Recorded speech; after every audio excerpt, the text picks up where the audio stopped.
Kuribwa mu nda ahagana mu kameme, gusonza ubusabusa, kurakara vuba, kuruka uko ushonje, kugira ibyo kurya bimwe bikurya mu nda, kutaryoherwa inshuro nyinshi, nta kindi kikuburabuje kubera uburibwe bwinshi n'uburwayi bw'igifu.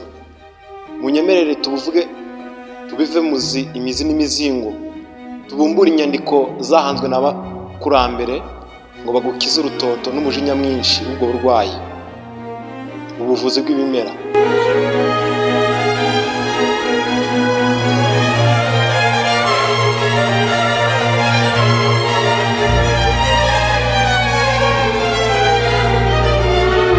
Uyu mubumbe utuwe n'abantu barenga miliyari 8.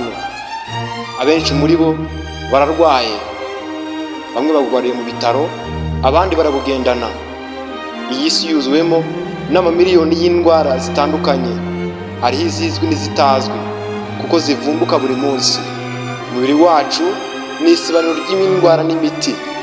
Uwaremye iyi si yashyizeho ibyaremwe ngo birinde, bikingire, bivure indwara. Ibyo ikiremwa muntu kibizi neza. Hari imbaraga z'ibyaremwe, tuba ibyo turya. Iyo uri ibiboze nawe urabora. Warya ibitera ubuzima ukagira ubuzima bwiza.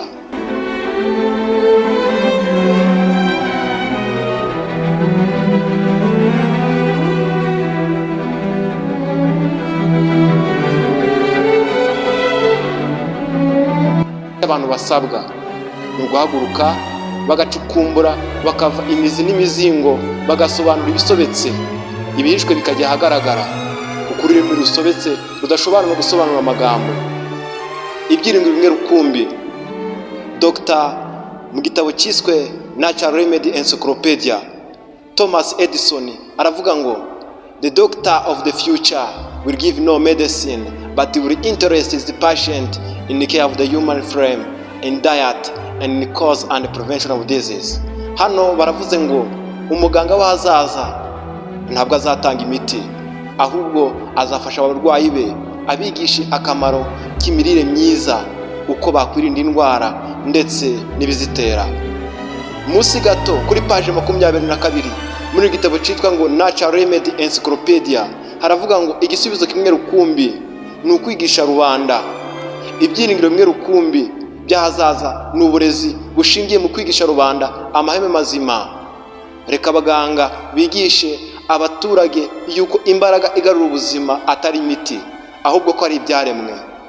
Uyu munsi turagaruka ku kamaro k'amashu. Amashu ni imboga zisanzwe zimenyerewe. Amashu akiza ibisebe byo mu ruhu n'ibyo mu gifu.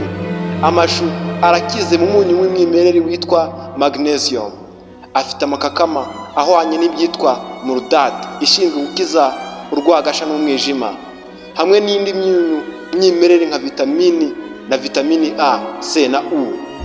Umusemburo wo mu mashu uvura ibisebe byo mu gifu kandi ugakingira, maze ntuzigere uhura n'icyo kibazo mu buryo budasubirwaho. Bituma amashu bayita anti-asa y'akataraboneka, ikiza ibisebe. Amashu atunganya amaraso, akayatera kuremera, agabanya isukari mu mubiri w'abantu barwaye diyabete, atera kwihagarika neza. Uyariye ataragira ikindi arya mu gitondo ashobora kuvura inzoka. Mwibuke ko kandi akunda kugira ubushobozi cyane iyo ari mabisi. Ikindi ni uko yirukana imyanda mu mubiri. Ikindi akora, iyo uyababuye cyangwa se ukayanyuzaho ipasi ishyushye ukayarambika aharwaye, ashobora kuvura ibisebe byo mu ruhu, ubugora, ibibyimba, ise n'izindi ndwara z'uruhu zigaragara inyuma.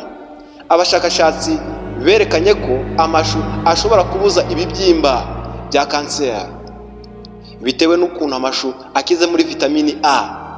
Gutogotesha amababi y'amashu 15 mu mazi make, ukajyanywa igice cy'ikirahuri cyangwa ikirahuri cyuzuye mbere yo kurya mu gitondo, ku manywa na nimugoroba mbere yo kurya, igifu kirimo ubusa. Dr. Schneider nawe avuga ko amakakama y'amashu ashobora gukiza ibisebe byo mu gifu no mu nzira zigana mu mara. Iyo urangije iminsi 4 cyangwa 5 ukoresha ikirahuri cy'ayo mazi y'amashu mbere yo kurya, uburibwe bwo mu gifu burashira. Nyuma y'ibyumweru 3 ibisebe byo mu gifu bikaba bikize. Igitera ibyo bisebe gukira ni vitamini U itari yamenyekana cyane kugeza ubu.